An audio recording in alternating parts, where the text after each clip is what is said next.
زندگی کا سبق۔ ہر آدمی، ہر مرد و زن اس غلط فہمی میں مبتلا ہے کہ مجھے نہیں مرنا، دوسروں کو مر جانا ہے۔ یہ حادثہ، یہ واقعہ، یہ ثانیہ جو کسی دوسرے کے ساتھ ہوا ہے میرے ساتھ نہیں ہوگا۔ یہ ایک وہم ہے جو تقریباً ہر انسان میں پایا جاتا ہے۔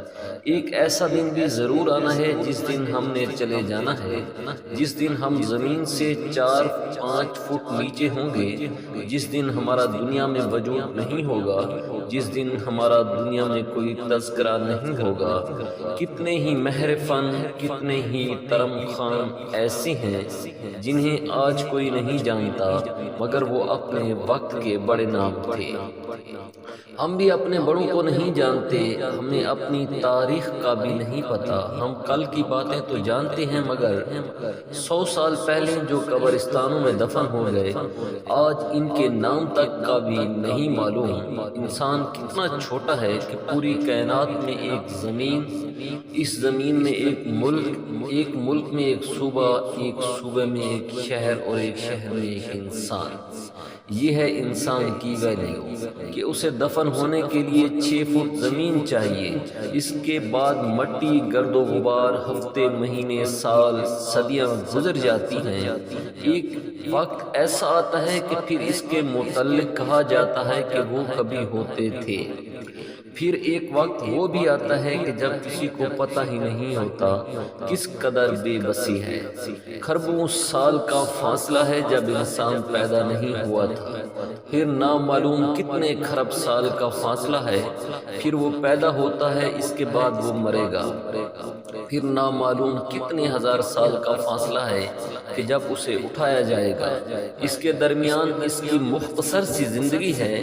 اس مختصر سی زندگی میں ایک بچپن ہوتا ہے جس میں ہمارے کھیل ہوتے ہیں، جس میں کاغذ کی کشتی ہوتی ہے، جس میں گڑیا کی شادی ہے، جس میں ہم چھوٹی چھوٹی باتوں پر ناراض ہوتے ہیں، جس میں چھوٹی چھوٹی چیزوں پر ہم خوش ہوتے ہیں۔ ہمارے لیے کینڈی بھی بہت ہوتی ہے۔ آخر کار ہم پڑھنے لگتے ہیں، پھر بڑے ہو جاتے ہیں، اور ساتھ ہی ہماری زندگی میں شعور آ جاتا ہے۔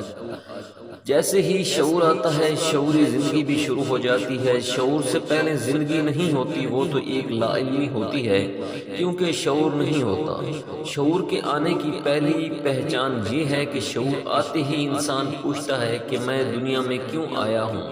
اس سوال کا تعلق نہ عمر کے ساتھ ہے، نہ بال سفید ہونے کے ساتھ ہے، نہ اسکول کالج کے ساتھ ہے۔ یہ سوال کبھی بھی اٹھ سکتا ہے۔ دنیا کی کسی مخلوق میں یہ سوال نہیں اٹھتا، صرف انسان وہ واحد مخلوق ہے جس کے دل میں یہ سوال اٹھتا ہے۔ ایک دانشور کہتا ہے کہ ذرا سوچئے کہ تخلیق کے انسانی سے پہلے انسان بنانے والے خالق کے خیال میں تھا، پھر اس کی تخلیق کی گئی۔ جو یہ جان جائے کہ میں قیمتی ہوں، دوسری مخلوقات سے بہت افضل ہوں، دوسری مخلوقات کا میں سردار ہوں، وہیں اشرف المخلوقات کہلانے کا حقدار ہے۔ شعور یہ بتاتا ہے کہ ہم عام مخلوق نہیں ہیں، ہم بڑے انسان ہیں، ہم بڑے کام کے لیے آئے ہیں۔ دنیا میں صرف پیدا ہو جانا اور مر جانا زندگی نہیں ہے۔ جب یہ بات حضرت علامہ اقبال کو سمجھ آئی تو وہ فرماتے ہیں، تقدیر کے پابند ہیں نباتات و جمادات، مومن فقط احکام الہی کا پابند۔ تقدیر تو نباتات کے لیے ہے، انسان تو تقدیر لکھنے والا ہے۔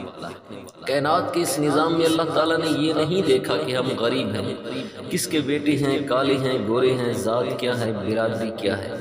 وہ صرف ایک چیز دیکھتا ہے کہ جو دستک دے رہا ہے، جو کوشش کر رہا ہے، جو محنت کر رہا ہے، جو آنسو بہا رہا ہے، جو خون پسینہ ایک کر رہا ہے، اس کے لیے وہ حرکت میں آ جاتا ہے۔ قوانین انسان کے لیے ہیں۔ جب کوئی دل سے اللہ تعالیٰ کا ذکر کرتا ہے تو پھر وہ چمکتا ہے، پھر محنت میں مل کر ہیرا بن جاتا ہے۔